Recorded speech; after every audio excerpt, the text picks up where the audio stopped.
আসসালামু আলাইকুম প্রিয় দর্শক। হার্টের রিং নিয়ে আপনাদের যে প্রশ্নগুলো থাকে সেই প্রশ্ন সম্বন্ধে আজকে আমরা আলোচনা করব। প্রথম একটা গুরুত্বপূর্ণ প্রশ্ন করেন আপনারা যে হার্টের রিং লাগানোর পরে কতদিন বিশ্রাম নেওয়া লাগে? সাধারণত ২ সপ্তাহ মানে ১০ থেকে ১৫ দিন সম্পূর্ণ বিশ্রামে থাকা, যেটা বাসার মধ্যে হাঁটাহাঁটি বা এই ধরনের বিশ্রামে থাকা উচিত। কিন্তু যদি রোগী হার্ট অ্যাটাকের পরে রিং লাগানো হয় সেক্ষেত্রে ১ মাস পর্যন্ত বিশ্রামে থাকা উচিত। এখন ২ নম্বর প্রশ্ন আসে যে নড়াচড়া করলে কি রিং নড়ে যায়? আপনি যতই নড়াচড়া করেন না কেন, হাঁটাহাঁটি করেন না কেন, হাত পা নড়ান না কেন বা হার্টের এই বুকের এই জায়গাগুলো নিয়ে চাপ দেন না কেন, আপনার যে রিংটা আমরা হার্টের রক্তনালীতে বসাইছি, সেই রিং কখনোই নড়বে না। ইভেন আমরা বলি মারামারি করলেও এই রিং নড়ার খুব একটা সম্ভাবনা নেই। এরপরে আমরা কোয়েশ্চেন পাই রেগুলার, একটা রিং লাগানোর পরে কতদিন এই একটা রিং লাস্টিং করে? মানে কতদিন এর মেয়াদ? রিংয়ের আসলে স্পেসিফিক কোনো মেয়াদকাল নেই। আপনি একটা রিং লাগানোর পরের দিনই এই রিংটা বন্ধ হয়ে যেতে পারে। আবার সারা জীবনও এই রিংটা চালু থাকতে পারে। এই রিং কতদিন টিকবে এটা সম্পূর্ণভাবে নির্ভর করে একটা রোগীর উপরে। আপনি কতটুকু নিয়ম মেনে চলতেছেন, কতটুকু ভালো থাকতেছেন, কিভাবে আপনি ওষুধগুলো মেইনটেইন করতেছেন কিনা, সেটার উপরে রিংগুলো ভালো থাকবে না খারাপ থাকবে নির্ভর করে। তবে আমরা সচরাচর যেগুলো পাই, মিনিমাম ১০ বছর ৫ থেকে ১০ বছর একটা রিং ভালো থাকে। এর অধিকও সারা জীবনও ভালো থাকতে পারে।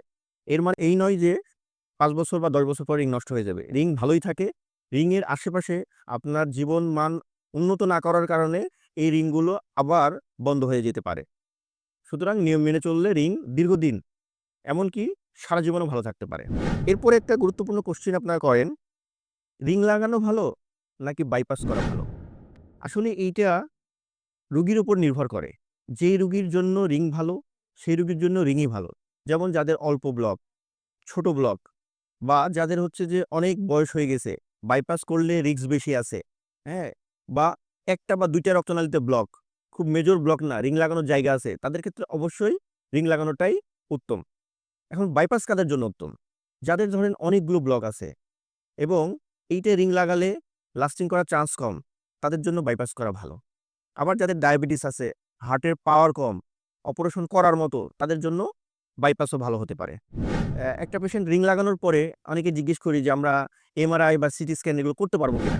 এমআরআই বা সিটি স্ক্যান রিং এর সাথে সম্পর্কযুক্ত না। যেমন আমরা পেসমেকার লাগাই সেটার ক্ষেত্রে এমআরআই বা সিটি স্ক্যান একটা নিষেধাজ্ঞা থাকতে পারে। কিন্তু রিং এর ক্ষেত্রে এমআরআই বা সিটি স্ক্যান করা যায়।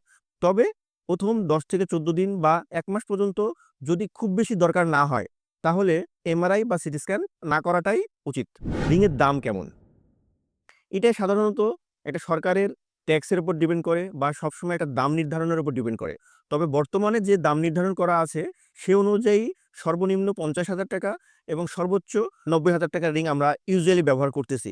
এগুলো সবই উন্নত কোম্পানির এবং আমেরিকান বা ইউরোপের কোম্পানি এবং এগুলো বাংলাদেশে খুবই এভেইলেবল এবং ভালো রিং। ধন্যবাদ।